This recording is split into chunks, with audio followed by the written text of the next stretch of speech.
We have double standards when it comes to our practice versus the life that we lead, the life that we live normally, conventionally, in our expectations of them. Both differ considerably.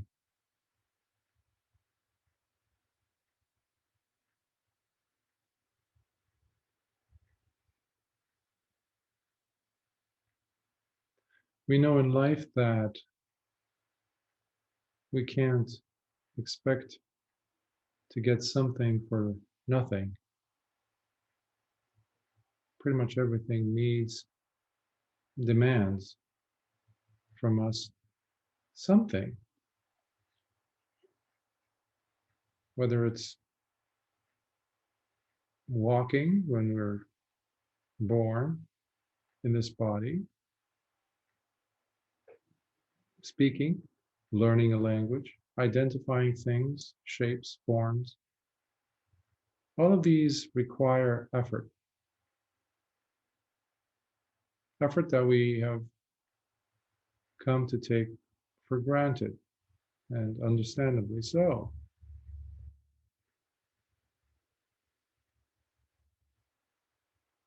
But when it comes to our practice, spiritual practice, we have slightly different expectations. And when we sit down to logically process our attitudes, our approach, our views on the practice, using reason, we might say, yes, I understand, and this and that. It makes sense. However, when it comes to the actual practice, the practical aspect of it, when we're sitting, when we're seeing, when we are noticing sensations and things, and especially our own contribution to the practice and the level of involvement from our part, it's more of a, it seems to be more on a spectrum.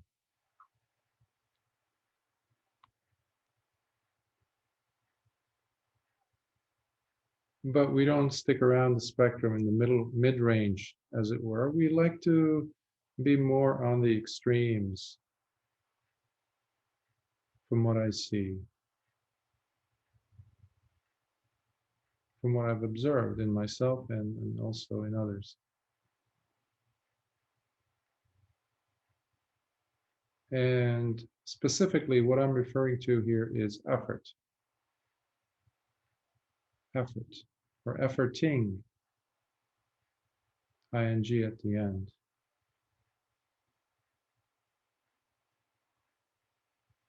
Lord Buddha talked considerably, emphasizing the importance of effort, which he termed as virya. Sometimes it's, I like to translate it, for example, as persevering energy. Effort, energy, perseverance. But I notice how it is easy for a person to go to either of extremes. One being putting too much effort, while the other being relaxation.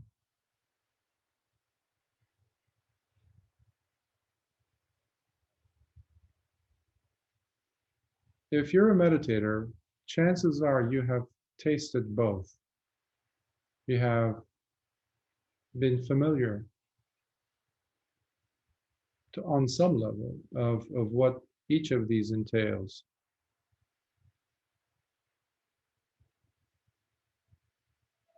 As people, we have many predispositions, our habits, our ways of expecting things, doing things, and expecting certain things from ourselves for doing those things, whatever they might be. In the conventional sense, if a person is studying for some courses, so they need to do, let's say, presentations or papers to write, attend classes at the very least, think about the courses, materials, their performance. And we have usually a standardized way of assessing whether this person or oneself has learned it or not, the material, the course material. And everyone agrees on the process. Okay, this is how it works.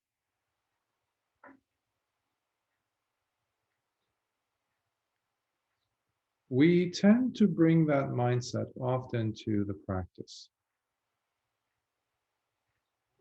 And specifically in the sense that it is conceived by the person as a linear path.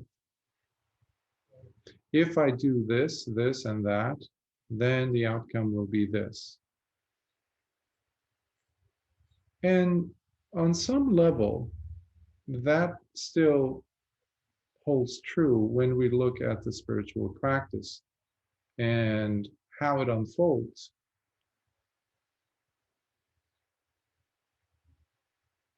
But it is very easy to fall into extremes. For a long time, a person might be stuck, and this might resonate with some of you. They might get stuck in being too top heavy on, let's say, effort, the energy that is being expended.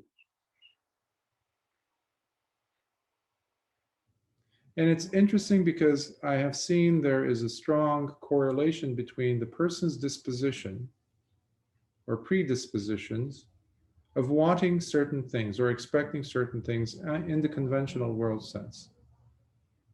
If I put this much energy, then I should be able to, let's say, attain peace.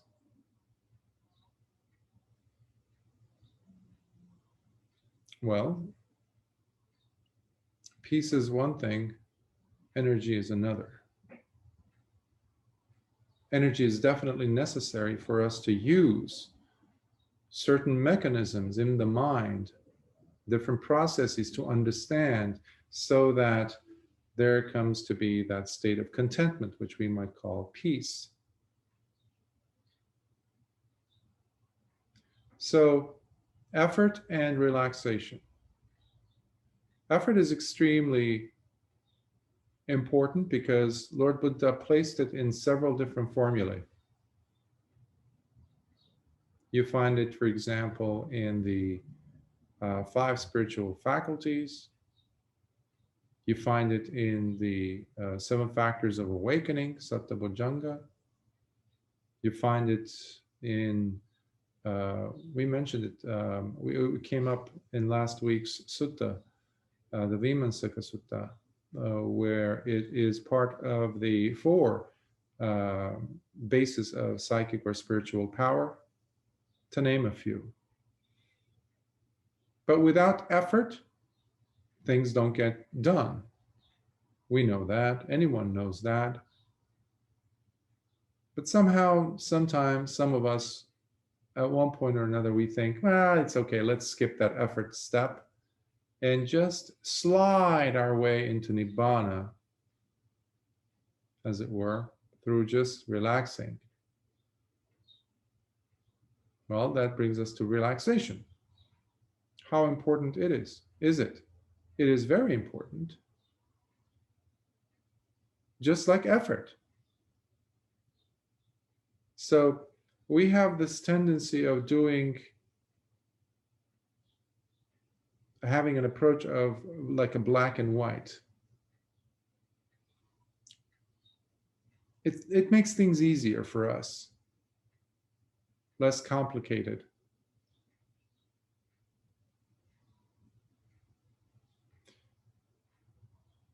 I'd like to invite you to look at this process in more in the sense of it being a nuanced process instead of compartmentalized steps.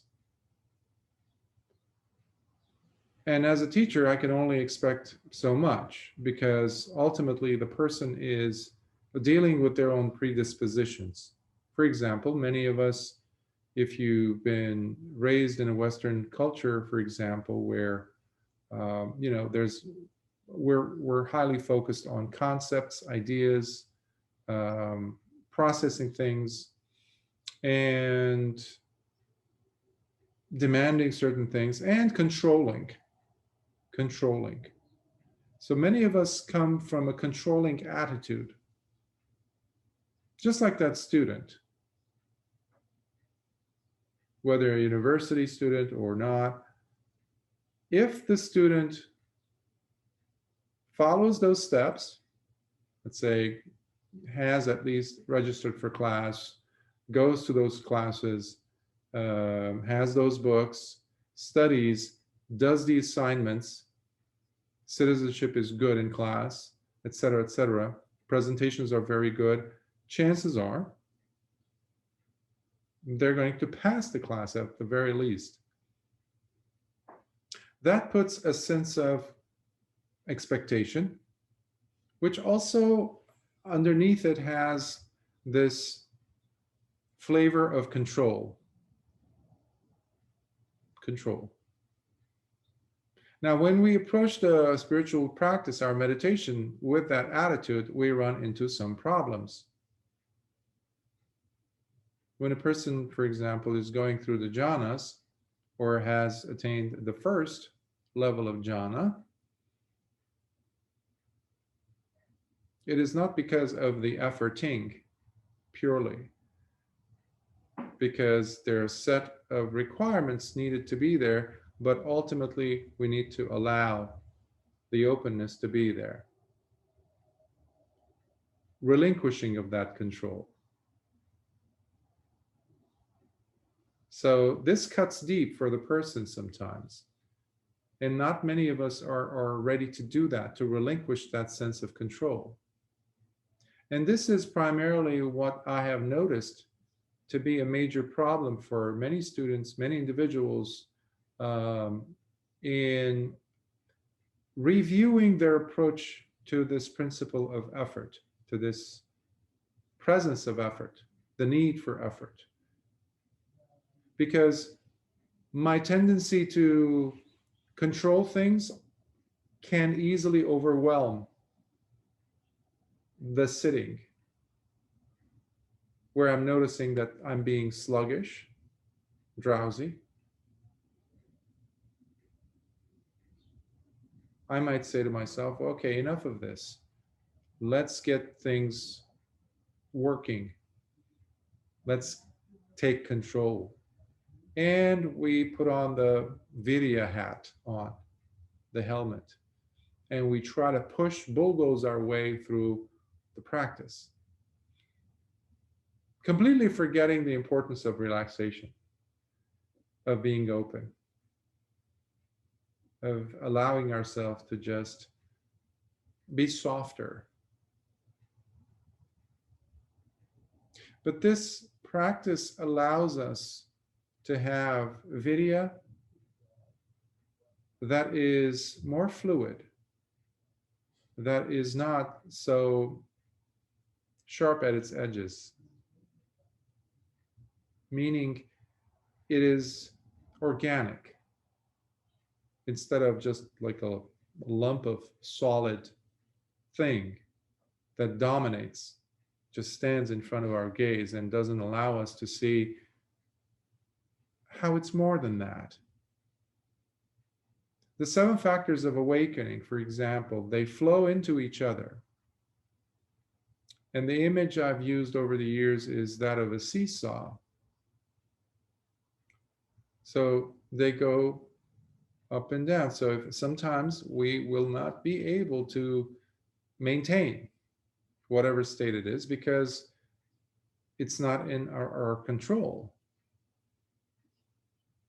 So we have to first be okay with that, reach a state of inner realization that I am not going to be in control.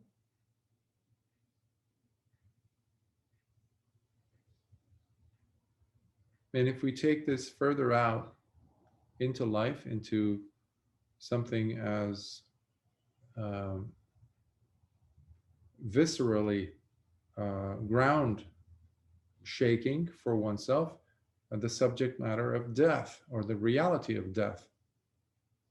It causes the person to really have some major issues just negotiating this immovable fact that is staring at them in their face, especially if the person is terminally ill, because it's not moving anywhere. It's in your face. But I'm trying to control it, but it's not under my control. And that is when the person is being shaken, even from their roots. Their whole ideologies come crashing down because death is there. Whether I believed in what is after death, what is death, what is to come next, what was my whole life purpose all about, all these things are telling me one thing: I was never in control. Now, this brings me to the relaxation stuff, because it's easy for listeners to think, oh, so I should just completely let go of control and that's it. Well, that will take us to the other opposite extreme, which is just allowing things to happen. Sitting back, putting your hands behind your back and just lounging, and just like a tiny little boat that is loosened its ropes from the dock. So it's floating around in the ocean. Okay. At least it's not tied up to the dock. Fine.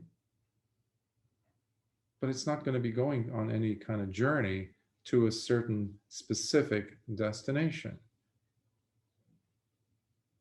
So, as you gather, I'm talking about this marriage between relaxation and effort. They must go hand in hand in our practice, including in our understanding of the Dhamma. Including in our understanding of the Dhamma. Life is always throwing challenges in our way, and we need to have a direction. And that direction has everything to do with the attainment of that destination. Has everything to do with the direction chosen, and that direction chosen, in order for us to maintain that course, requires us to constantly be accessing our reservoirs of energy, meaning vidya or effort. But where do we get the effort from? That's a question I used to ponder. Where do we get it from? Yes, you can muster up the enthusiasm, the desire. Good. But how long can you maintain that? Eventually, it will run out. Unless we support it with some other things. We have a term called saddha, which is faith or confidence. We have confidence in the attainment of Nibbana by Lord Buddha, and even more important than that, the faith that we too can experience that state of liberation. So that can get us kind of started. But it's not going to allow us to stay on course just because of that. We need several other sources of effort to be flowing in.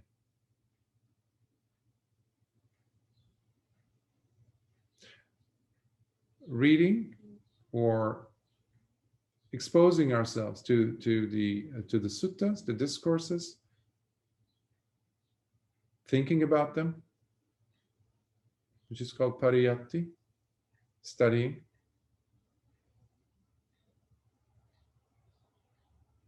expands the mind a little, allows us to get a different worldview, allows us to take a risk and go slightly outside the confines of our predispositions,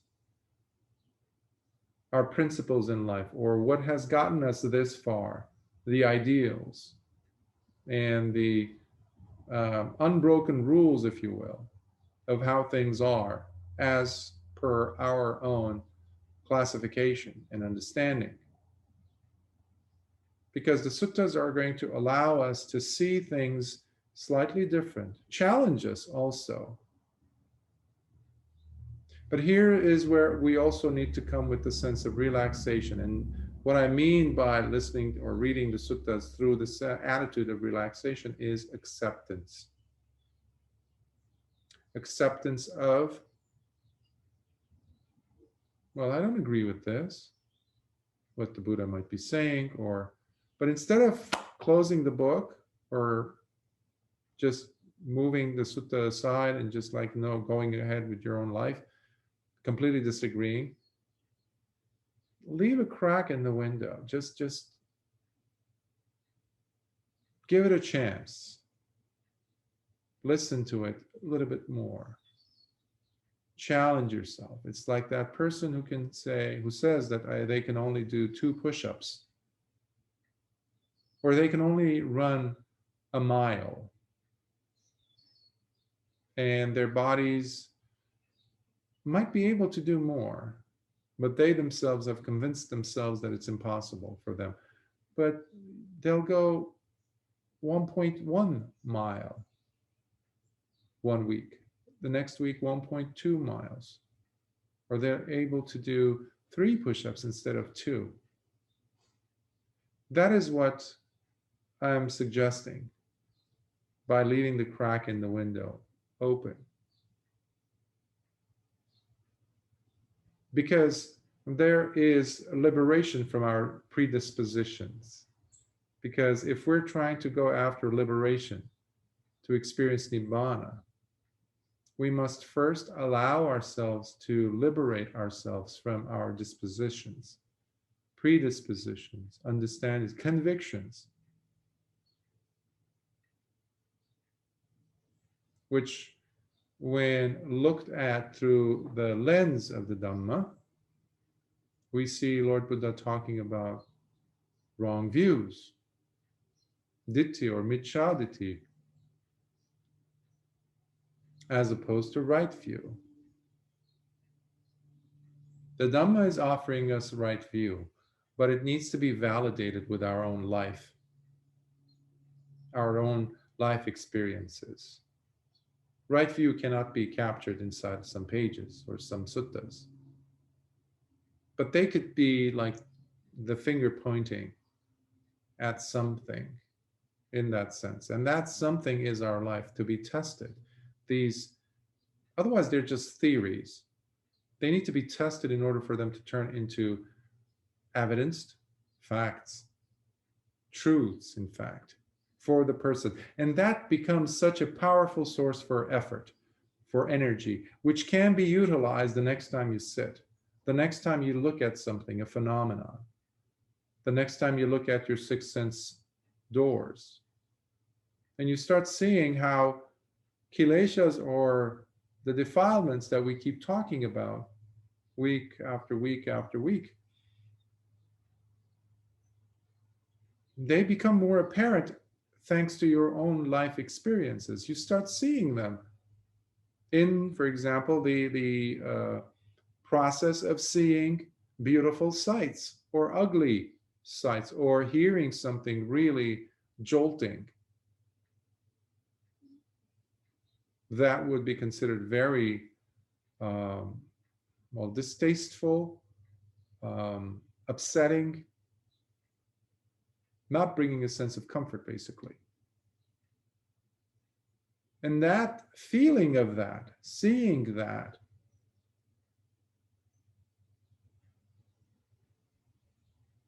can allow us to see the kileshas right there, because we see nama rupa. We see the rupa is the sound, triggering vibrations. Your ears are picking it up, or your eyes are picking up sights, colors, and the brain interprets, oh, this is not safe, or this is opposite of, at least, of something beautiful, or this is smelly versus a gardenia's fragrance. And then we'll start seeing how the feeling now that is happening, it is transforming itself,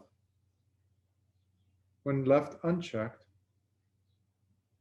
into something that I need to run away from, or run into this object, take hold of it in my mind. One is rupa, the other one is nama. Versus living in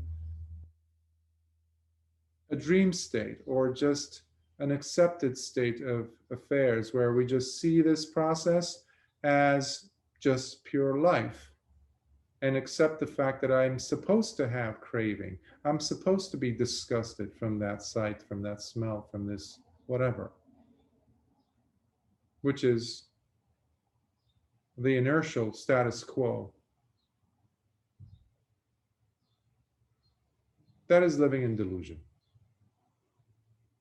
Because then it turns into a life where we want to maximize the positive, the opposite of the ugly or the smelly,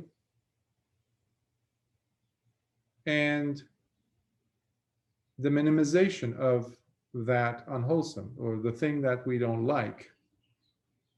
So now we're caught back into the pendulum, being swung back and forth, back and forth. So unless a person reaches a point where they don't want to deal with this anymore, they start to do something about it. And that's where we need the effort. So this understanding itself can be a tremendous source for energy, which we can utilize, which we can use to create, to put the effort rather, to continue on sitting. Sometimes I have students who have a difficulty to sit longer. Well, it's usually the difficulty is that they were simply going by the original generated impetus of, let's say, faith. Or you have a very strong affinity or trust in some of your kalyana mittas, your spiritual friends around you, your fellow meditators. You see someone sitting for 2 hours straight and you get inspired. Well, how come she's doing it? He's doing it. So I should be able to do it. That also can turn into a source of energy, which we can use, absolutely. But these, each on their own, only are like one part of the jigsaw puzzle. And they play in and out. They come and go. So here's where we need to have the wisdom to apply and use all of these resources to generate the effort, to generate the energy to continue on this path. So that's why it's a lot more than just relaxation. Because I see sometimes students confused about, Bhante, should I just be having a relaxed tone in my practice? Well, it's a yes and no answer. It's not a definitive just yes or no. Otherwise, it's just going to be like an open awareness type of a thing and sitting there and thoughts come and go. Well, I'm relaxed. Yeah, but the brain, the mind is full of perceptions, sannyas. And given our process of transmigration through samsara, our tendencies, and the presence of ignorance, chances are those sannyas are going to take us for a ride. Meanwhile, we feel very relaxed. Well, that's one sure way of not getting close to your destination. It's like that boat that's being moved around by the current, by all these different oceanic patterns, rip currents and whatnot. Rudder is just left there, it's doing its thing. Sails are open, wide, they're being dragged here and there. Each of these are important in their own rights, but they need to be captained by wisdom. And that is where relaxation and effort can really work their magic. They won't overwhelm one another. Because wisdom is guiding it. Wisdom is at the helm, using the metaphor of the ship or the boat. And that requires extra responsibility. Putting in energy, just energy, to put the effort in for that sake, is not as responsible as understanding what's going on and tweaking the amount of relaxation I need to introduce, which is the openness, versus the pushing and shoving that energy presents, virya presents. Now, sometimes you're going to be in such an inertia of complacency or not wanting to sit. It happens also with, in different endeavors. One that comes to mind is, for example, yoga. You might have the yoga mat over there next to the door somewhere, and you might even have a space for it. You might know what you're about to do or the skill set necessary, the steps to go through, but you just don't feel like unrolling the mat. Okay, you unroll the mat, but now you don't want to get on the mat. Not today, I'm not in the mood.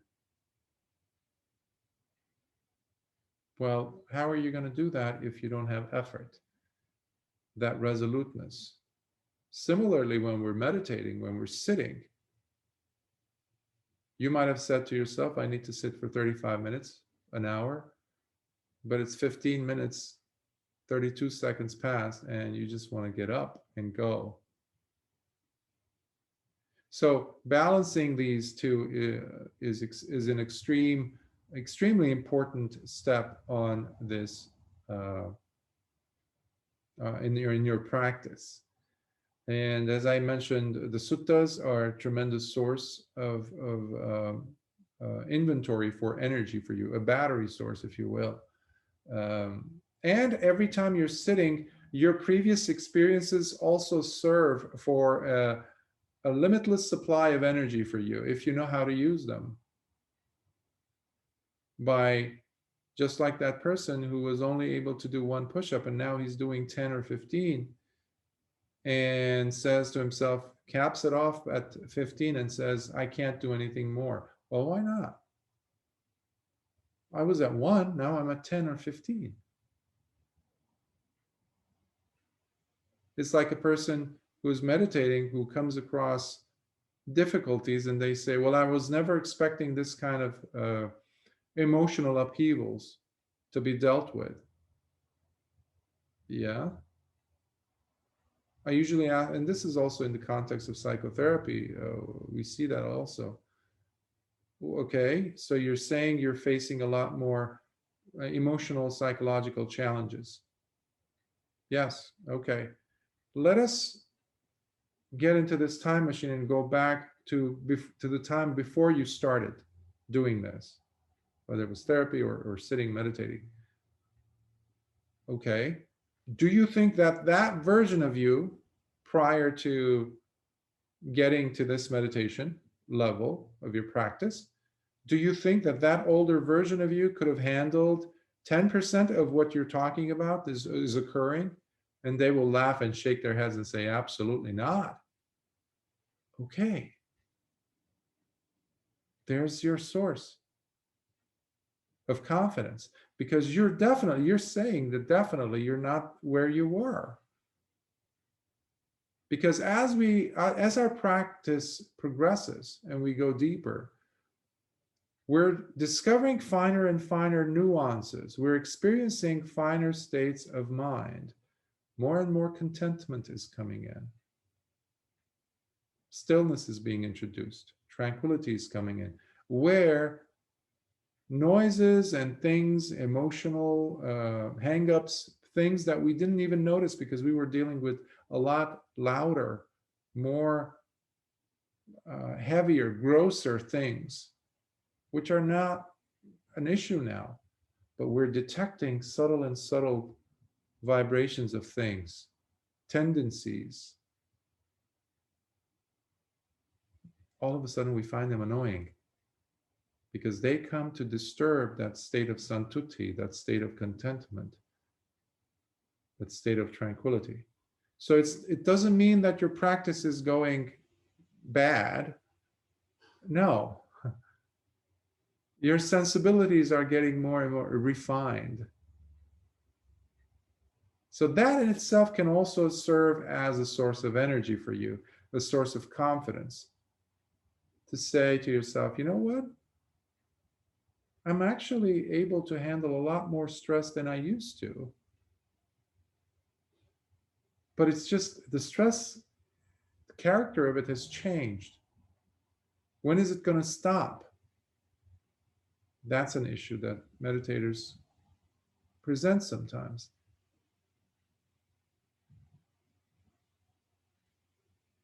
And for this reason, I urge individuals to be introduced to the Dhammapada, to the suttas, to learn so that you see that you're not alone.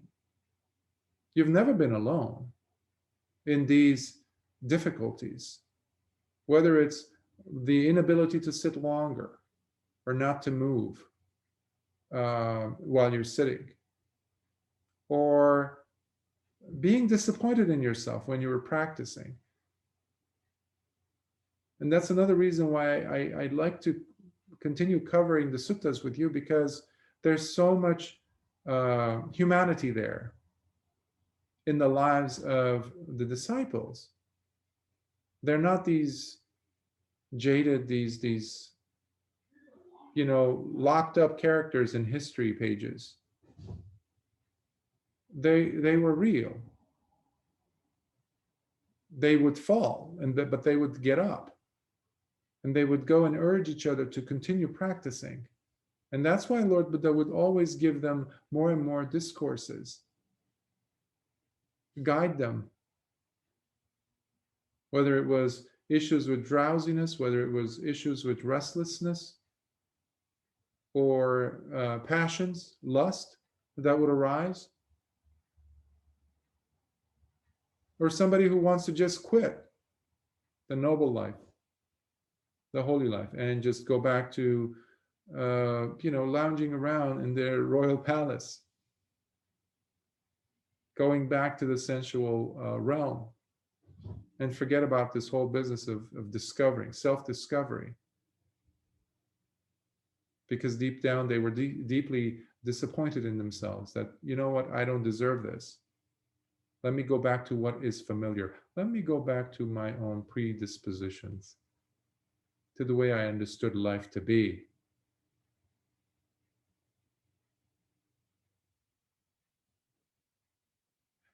I have seen once um, a person who had joined a retreat. It was a 2-week retreat.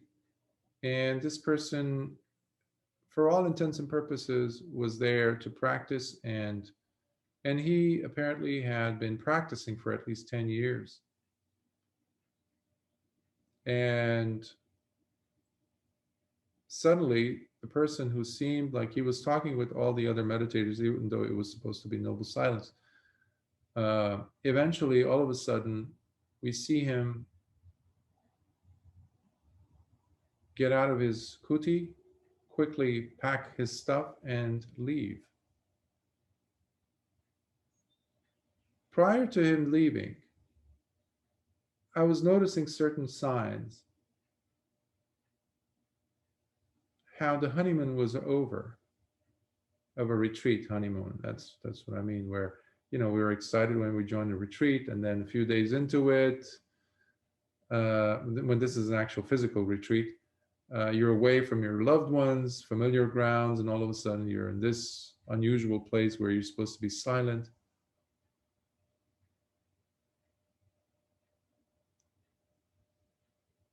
How is my relationship with the way I think things are supposed to be?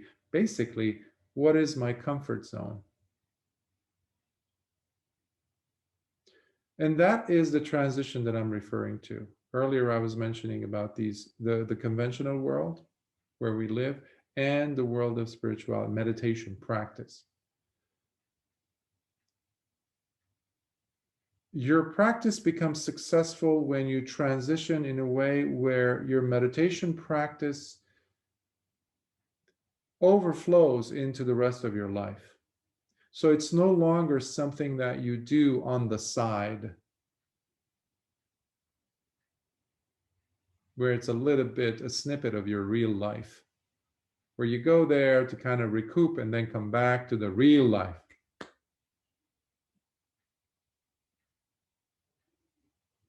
And that requires a tremendous amount of energy, effort from you, from the individual. And trust, which we talked about earlier, about it's a source of energy itself, the trust, the confidence.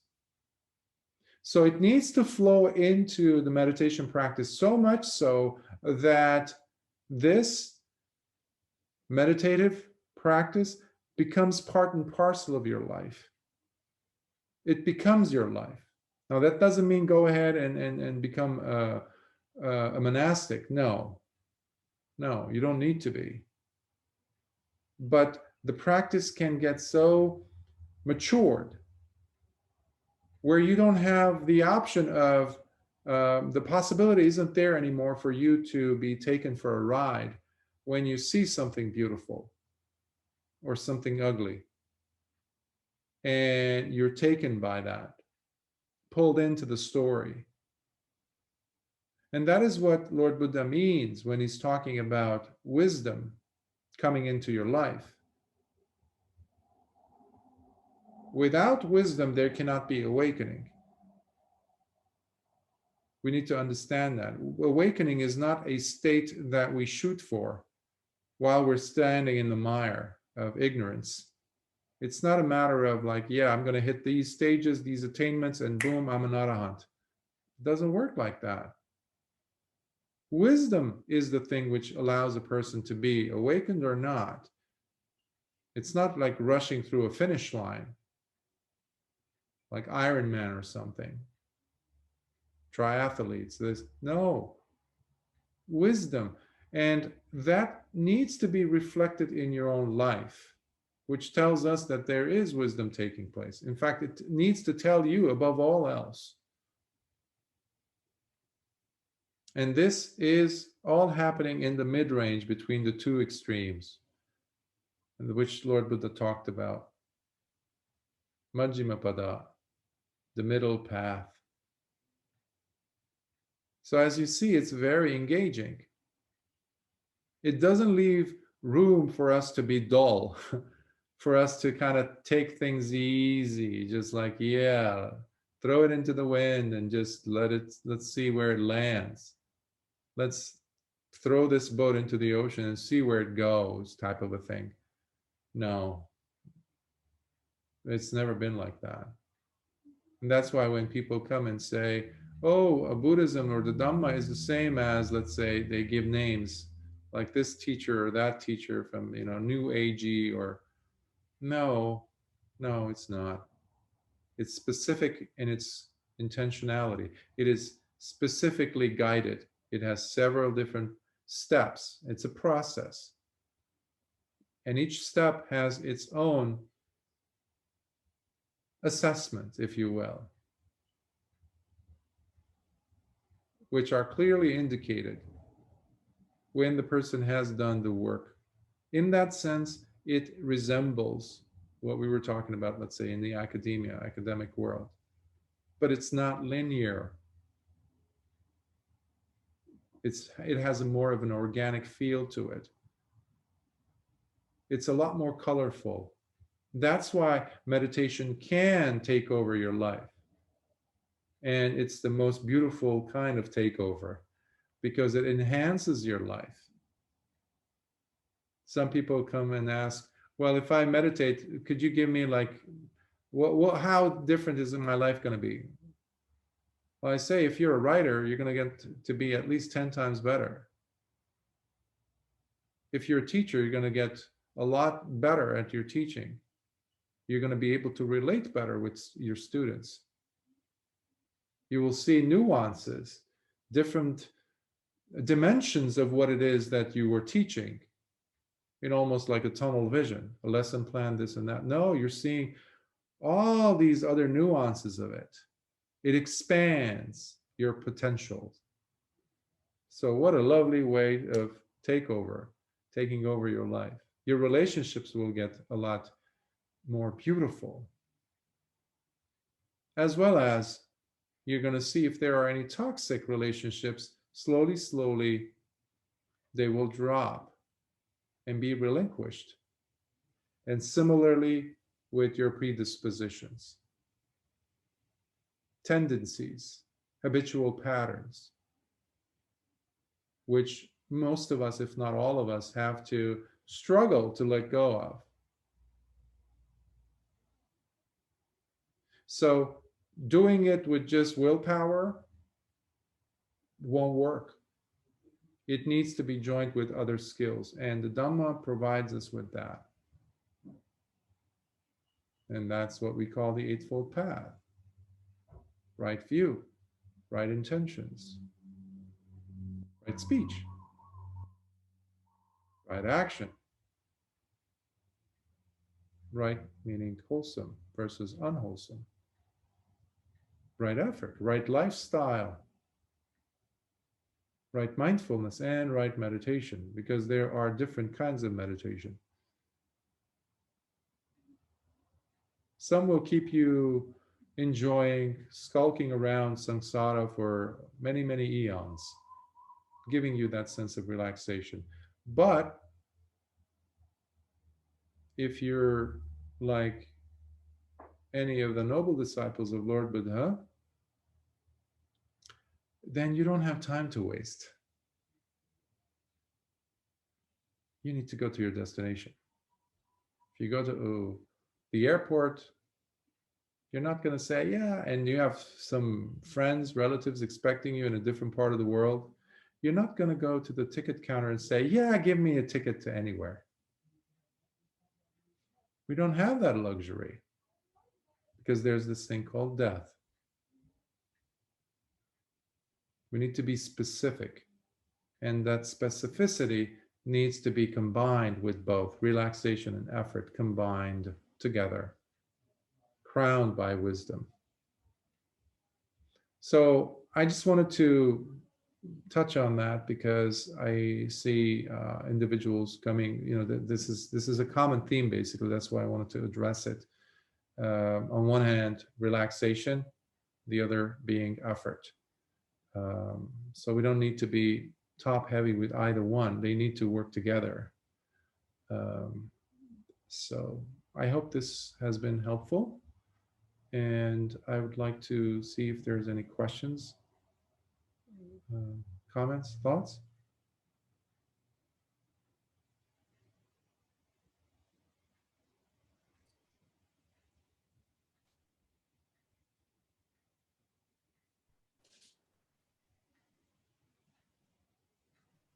Yes. I have a question related to something I asked before. I think Greg was able to answer me last time.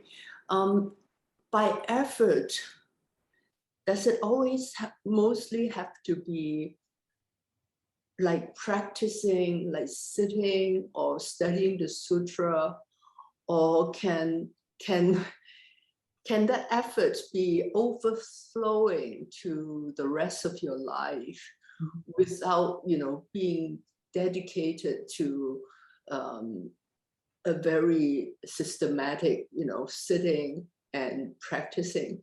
Because what you said as the benefit of the practice, namely that you might be a better teacher, you might be a better thing, because you do the practice.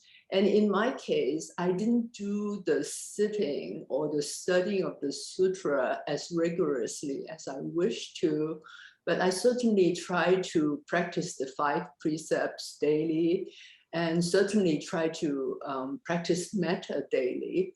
But ironically, sometimes if you are trying to practice metta, it takes time away from, like wanting to study the sutra or wanting to sit daily. There are things that call you away. For instance, I was really going through just to give a more serious example and a trivial example. I was going through a lot a few months ago because my son was bipolar, was addicted, and I, in order to learn to help him, I have to read a lot. I study a lot of psychotherapy, and I also get a lot of metta from NAMI, from other people who help. And now I've overcome the problem. I feel so much better in knowing that I can, handle it. And I want to share that with a class, because I have learned so much, and I want to help people who are encountering the same problem. So I think it is a form of metta, but to do so, it takes a lot of time for me to prepare, for me to study on things that are not like directly related to Buddhism, but related to how to work with a loved one who is mentally ill. So that takes time. I mean, that takes time from like really doing the practice. To give a trivial example, it's like a week ago, I found a scorpion in my sink. Okay. So my son was saying, no, kill it, kill it. It's so scary, And then I just say, no, I cannot kill it. But, just to say, now, it's a really big scorpion in the sink, so it is very scary. So I have to overcome my fear. I say, Mom can handle it. I'm not afraid, and try to catch it in a jar and then take it out in the backyard. But then I have little kids next door. So I have to think about, okay, I have to really get it far away. And that's very scary for me to do that, and then throw it as far as possible outside. And then I say, am I being stupid? Am I, really practicing? So there are times when you really don't know whether it took me an hour to whole thing to make sure that I do not kill the scorpion and not harm someone next door. So I just want to ask you, what does effort entail? Does effort entail in just trying to really practice not the 5 precepts and practicing metta around the clock, or effort has to be at least, being regimented to be devoted to actually sitting and studying and thinking about the different stages of attainment, which I honestly have not been conscientious about that. Yeah. Everything you said, you already said that it is, you've demonstrated it in different ways, given the examples you shared with us, that it is overflowing in your life based on where you were, where you are now. Mm-hmm. Because this is what I meant by people wanting to, or having the tendency to compartmentalize. This is the metta portion of my life. Or this is when I will only do my 5 precepts, when I take them, let's say in the morning. Well, what happens the rest of the time when you do see the scorpion? What is your normal reaction now the same as it was then? Or how you relate with your son's mental condition, for example, mental health disorder. Is it the same? Well, you said no, because you've done some studying. Well, the studying itself, if there were not enough metta, you wouldn't be studying in the first place. Or even sharing some of your thoughts and feelings and discoveries with others. Well, that's also a manifestation of metta in action. Well, you cannot be practicing metta unless you have the 5 precepts. Interesting. So it's a symphony taking place. But we, again, have our own ways of looking at, in order for this thing or for something to be successful or something that I need to execute in the most beautiful, perfect way, it needs to be this way. So this tells me about your own predispositions as well, or the way you approach things. Versus what I'm hearing you describe, what it sounds like, it is more of an organic flow taking place. Where this is what I meant by the meditation practice starts to seep in. It's like rain coming over, or the very pregnant cloud full of rain and then starts pouring, and the ground underneath it that has not seen rain, a drop of it for years, all of a sudden gets soaked, and all these organisms come out that were craving water or life. What happened? Areas of your life that needed the sustenance that they weren't getting, meditation provides, as supported by how much effort you put in. Now, this comes to answer that other part of your question, where how much or this and that. It depends on you completely. Now, if you are adamant in experiencing more of the goodies, really soaking yourself into it, enjoying it, and really seeing, and this is where the curiosity comes in. This is where the chanda or the desire, the fervor comes in the person, where they're like, I need to taste more of this, please. Can I have some more? I feel like there's some suffering that I'm still encountering. I still feel like there's some hang-ups. Is there a way that I can practice a little bit or put a little bit more effort into this, that I might be able to overcome those other challenges? Because these challenges, it seems like I got a good handle on. Okay, but then the laziness can come in, complacency, and says, no, no, no, no, no, no, this is enough, KK. This is enough. We've done enough. Look how much of a change you've done in your life. That's enough. Some people stop there. So that is where they put a limit. So, but who controls that? The person does. The person does. It's like I give so many interventions in therapeutic sessions to my patients. Okay, but does that mean every single one of those interventions are going to be used? I give several because I'm hoping that please, in my mind, at least use 10% of that, because you're going to be solid, you're going to be golden. You're going to be overcoming these difficulties, these maladaptive behaviors, for example. These symptoms are going to drop drastically. But who controls that? The person does.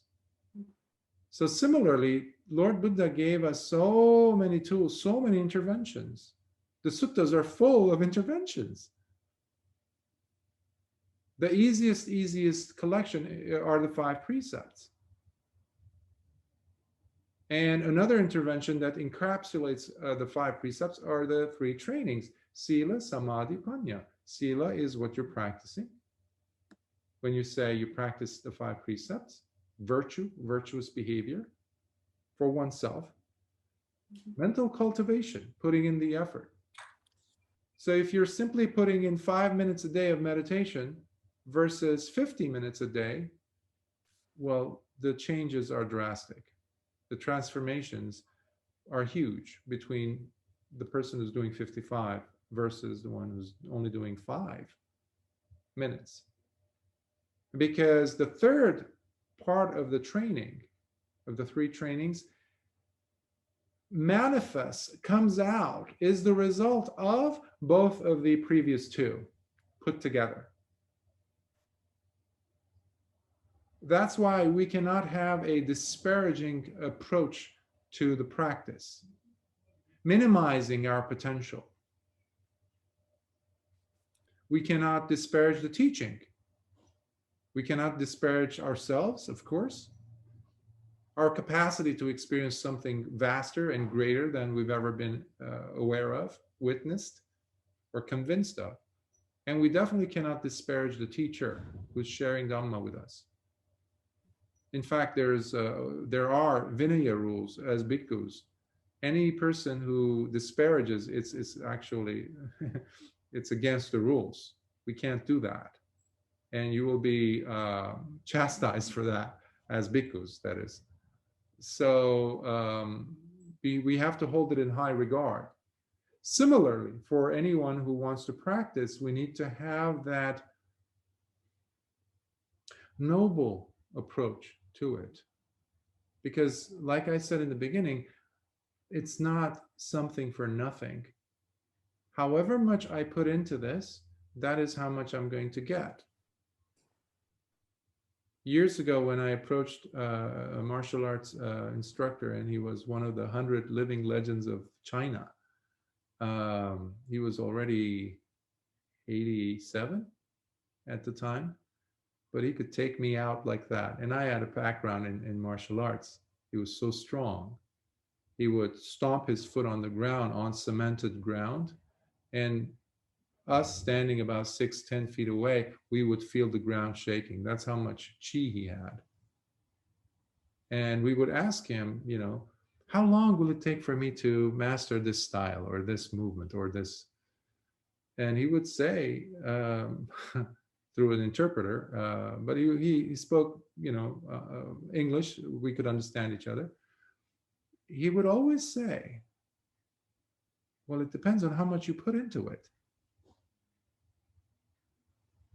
You know, and there's an old story of a traveler walking in a foreign land. And he gets at a point where there is a local person, farmer, cultivating the land, but he's the only person around. And the traveler, comes to him and says, "Excuse me, sir, how long will it take for me to get to the city, let's say the destination?" And the person doesn't say a word. He looks at him, though, acknowledges him, and then he looks down, continues his work. So he asks him a couple of times, and then he never gets a response. So the traveler thinks, oh, he's just either doesn't know what I'm saying or is just being plain rude, indifferent towards me. And then he starts walking on that path, on the road. And after he passes about 10, 15 feet, the farmer from the back gets up and says, 1 hour and 15 minutes. The traveler is stunned. He turns around like, why didn't you tell me then? He asks him. And the farmer says, but I didn't know your pace. I wanted to see how fast you were walking. I don't know if you're going to run fast. I don't know if you're going to really take your time, sweet time to go. I had to check. Similarly, how much we put in, how fast we want to go. What is the drive we have? For some of us, the burning of the kileshas, the defilements, are so loud, meaning the person has tasted suffering and is tired of it already. They want to stop suffering. They want to stop suffering, the psychological suffering specifically. They want to end those cyclical, constant downward spirals that keep occurring in their lives. They've had it. For such a person, The impetus, the drive is a lot stronger than a person who just wants to be a weekend meditator. You see the difference? So of course, the outcome of their practice is going to be hugely different and more productive. And I met a student about, he reached out to me through social media, and after I sent him the metta practice, he asked me if he could join, and I said, yes, sure, go ahead. As I saw him progress, his progress was so amazingly fast, really fast. Meanwhile, I have other students who have been doing it for months and not even at the place where he is anymore. He's gone. He surpassed them in a sense, even though we don't like to use surpassing because everybody's on their own journey. But as far as the desire, the willingness to put in the effort, that comes from the individual. And the outcome will be directly related to how much effort you put in. You have been putting in more effort than you had been in the past, hence the outcome that you're enjoying. Now, if the effort that you've been putting is, let's say, this much, and you got this much back, imagine if you put this much in, 10 times more than what you normally put in, obviously. Can you please repeat the three terms? You said, okay, the first is sila, and then the second one, and the third one, and then the third one is 1 + 2. So I would like to... Yes, sure. The three trainings, the first one is sila, or virtue, virtuous behavior. Second is samadhi, which is mental cultivation or collectedness of mind. It's basically cultivating your mind through meditation, specifically. And the third one is panya, which is wisdom. You've probably heard me say this many, many times, that this path of Lord Buddha's is based on wisdom. That distinguishes it from everything else out there. It needs to be based on wisdom. Ultimately, that is the final word for the person. Because you now have a different understanding of how things are really unfold, basically. The lies you've been telling yourself no longer hold water because you see better. And eventually, more and more seeing, it gives you better and better insights, more and more revelations, in a sense, even though I don't like to use that Christian term in a sense, revelation, because it's insight based on the effort that the person is putting into their practice. And because of that valid, concrete, experienced, factual understanding, if that occurs enough times and the person is persevering, there occurs the first stage of awakening, which is called stream entry. And then the person is, it's called the stream winner or sotapanna. That means the person is now in the flow. Their life, whatever they do, is based on the Eightfold Path. They pass the point of no return. Even if they want to completely lounge around and not practice, they can't help it. It's like the river that's going straight into the ocean. Sooner or later, it's going to hit it. So I hope that addresses your... It's very, very helpful. Am I right in saying that you can only get samadhi through practice? That is the kind of thinking, yes. Only through practice. Thank you so much. Thank you. Even, of course, there are some people who get into samadhi or collectedness of mind a lot quicker than others. That doesn't mean that they found a trick or there's been an exception in the rule. No, it's simply the fact that the person has worked on it previously. It might not be documented somewhere, recorded, but guess what? The evidence is saying it clearly in the practice of the person, the actual experience of the person, rather. indicates that this person has done it in the past, versus a person who sits and meditates, and does not reach a certain stage, versus someone like I mentioned, within a week, they were in the fourth jhana, for example. That doesn't say that, that doesn't mean that he has not been practicing all of a sudden. He found a trick. No.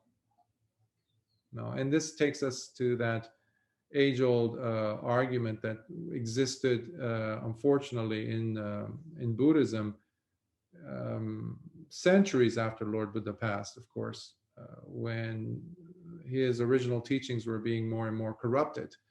So there were two camps that came out. One was saying gradual awakening, gradual enlightenment, and the other one was saying sudden enlightenment. So which one's which, type of a thing. And it's like, you walking to your house, the main door. When you walk in, is it sudden or is it gradual? Let's say it's sudden. But you came from work, which was miles away, right? So did you just suddenly appear, or did it take you a gradual process to get there? So where are you capturing this scene of you entering? Am I taking in the whole picture, or just looking at the final frame of the shot? So it indicates the ignorance of the questioner, in a sense. Or the arguer, in this case, the debater, who says, no, it's only the sudden awakening. It was a foolish argument, in my opinion, but it took centuries. And there are some people, I think, they're still arguing. So, yes. Any other thoughts, questions, comments?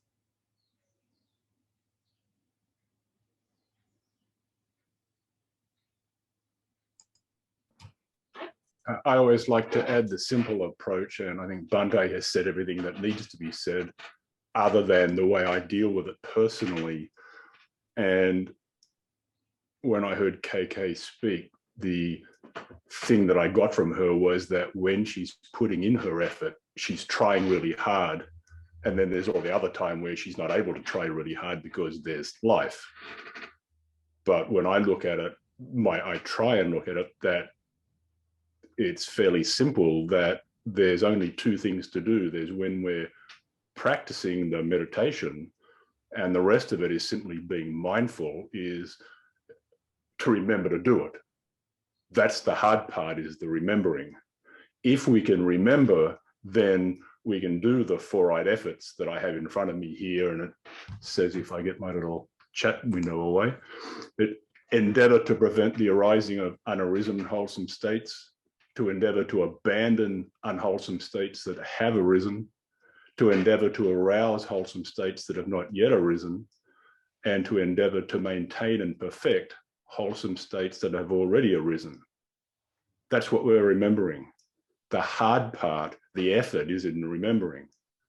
Once we get the remembering down, then we're just practicing. That's it. Only practicing. That's it. And it's the Buddha encapsulated it in one single word: sati. Sati. And that, people have translated as remembrance, as mindfulness, or remembering to remember. But that's it. The four right efforts are in there. And how often can you remember, though, when you, let's say, are chopping some tomatoes?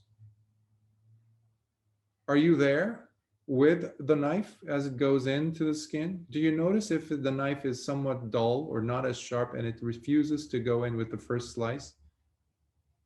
And then you apply maybe double the energy, or you go over it again? And do you notice if every single cut that you're making into this half a tomato that's on the cutting board, are the pieces, the slices, are they the same? And if you notice these things, are they reminding you of other things? Are you now lost in the land of perceptions, memories, notions, concepts? Or are you just there observing yourself, becoming mindful of this whole process? What I'm describing are the different levels of being mindful. Mindfulness is not just like a one cliche thing. This is what every person who's being mindful is supposed to experience. There is no such thing because everybody's on a different level. However, the common denominator, in order for us to bring meditation into our lives, needs to be the presence, or the lack of mindfulness, which indicates that the person is not living through mindfulness. Otherwise, it can be frustrating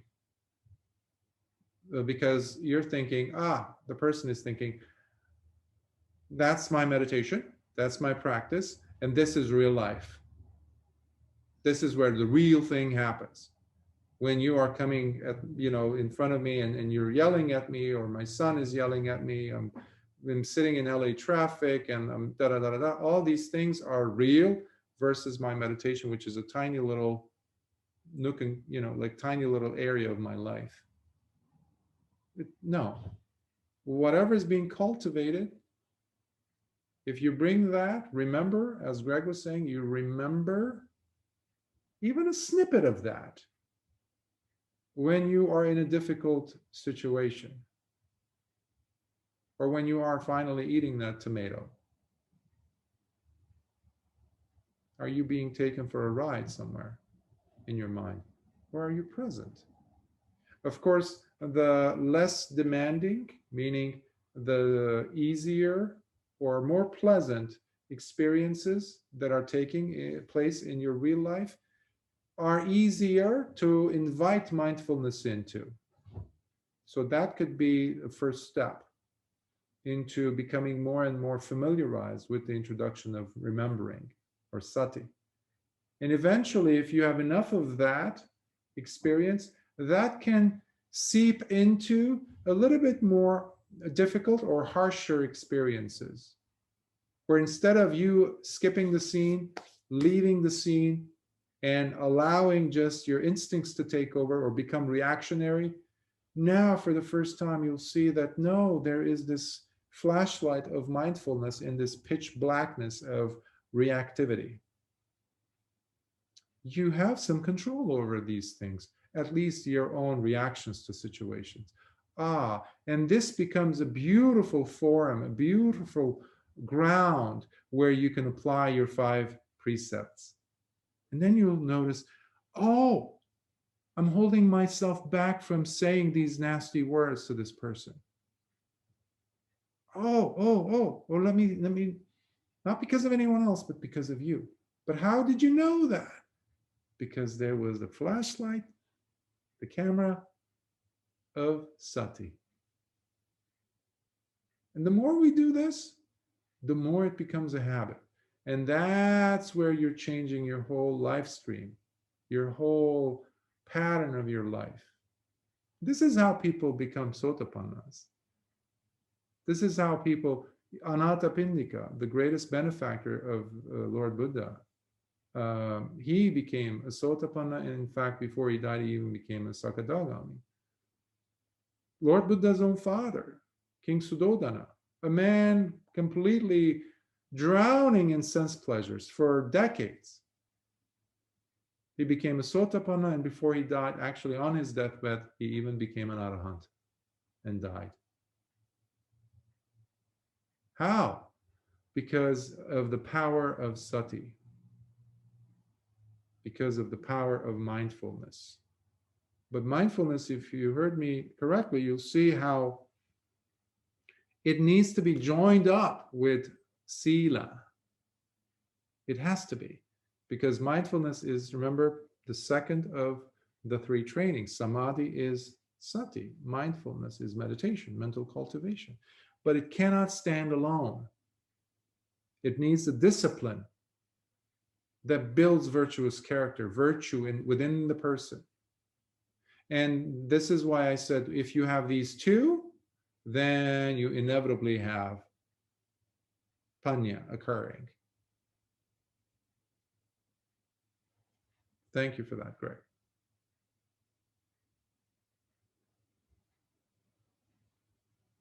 Simple, but it takes effort. Like everything else, we're speaking in English. It didn't come easy for any one of us, even those of us who speak it as a second language, or actually people who began speaking as their first language, even for those of us. Or walking. I've been fascinated with just the standing. How do we stand? Looking at the bottom of your feet, just look how big of a space that is. But it is supporting this massive weight. Some of us more than others. I'm 6'5" and I'm just amazed. How is this tiny little area below my body supporting my weight? And as if that's not enough, I get to walk. But that all took effort. Your parents held your hands. Caretakers held your hands and allowed you to walk. And then finally, when the muscles were learning what it means to force themselves against gravity, stand up, slowly, confidence came in and they let go of your hands. And that was, wow. But you have been, we take it for granted, but that's also, I would say, the mechanism behind the more you practice, the more you become mindful, the more you're practicing virtue, the more it becomes natural. And that's where your practice becomes your life. That's the juxtaposition of it, where it overflows into your life, where we cannot separate your so-called normal life and the meditative life, the spiritual practice. But for most of us, beginners, let's say, individuals who are struggling, there is still that dichotomy, that strong, powerful line, a wall between the two, where they're still fighting. But bringing in elements of our practice into our day changes that. We create the displacement of water, and all of a sudden, they're one and the same thing. So it is a journey, it is a process. So approaching it more organically. Sounds good? Any thoughts, comments before we close? Okay, so let us share merits. May suffering ones be suffering free, and the fear-struck fearless be. May the grieving shed all grief, and may all beings find health relief. May all beings share in these merits that we have thus acquired, for the acquisition of all kinds of wholesome happiness. May beings inhabiting space and earth, devas and nagas of mighty power, share in these merits of ours. May they long protect the Buddha's dispensation. Sadhu, sadhu, sadhu. It's good to have you again. Please continue your practice. And next week we'll be doing the Sutta exploration series, week 15, I think. I can't believe we've reached 15 weeks into this. It's great. And it will be on the four bases of psychic or spiritual power. It's a wonderful sutta that I'd love to share with you. Okay, so I'll see you next Saturday. Be well. Stay safe.